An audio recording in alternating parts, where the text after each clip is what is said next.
بسم اللہ الرحمن الرحیم۔ کھانا کھانے کے بارے میں نبی صلی اللہ علیہ وسلم کی پیاری احادیث۔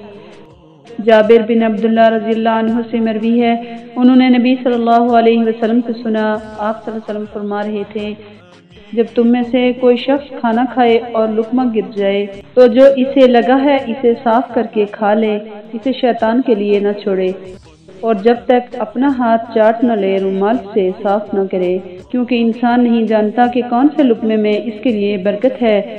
شیطان ہر چیز پر انسان کے راستے میں گات لگائے بیٹھا ہے، حتیٰ کہ اس کے کھانے کے وقت بھی، اور پلیٹیں جب تک چاٹ نہ لے یا چٹوا نہ لے نہ اٹھائے، کیونکہ کھانے کے آخری حصے میں برکت ہوتی ہے۔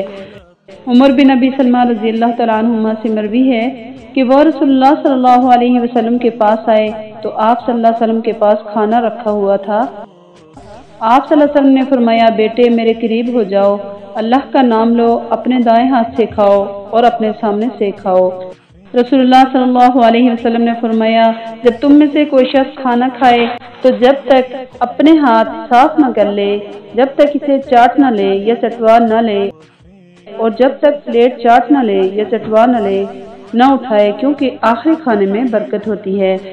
عبداللہ بن مسعود رضی اللہ عنہ سے موقوفاً مروی ہے کہ جب تمہارا خادم کھانا لائے تو اسے اپنے ساتھ بٹھا لو یا اس میں سے اسے دے دو، کیونکہ اس نے گرمی اور دھویں کی تکلیف برداشت کی ہے۔ جابر رضی اللہ عنہ سے مروی ہے کہ نبی صلی اللہ علیہ وسلم نے فرمایا، جب تمہارا بھائی کسی کو کھانے کی دعوت دے تو وہ اسے قبول کرے، پھر اگر چاہے تو کھا لے اور اگر چاہے تو دعا کر دے۔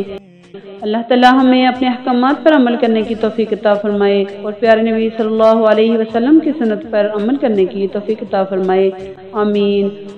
صدقہ جاریہ کی نیت سے ویڈیو کو آگے ضرور شیئر کریں۔ اللہ تعالیٰ آپ کا حامی اور ناصر ہو۔ السلام علیکم ورحمۃ اللہ وبرکاتہ۔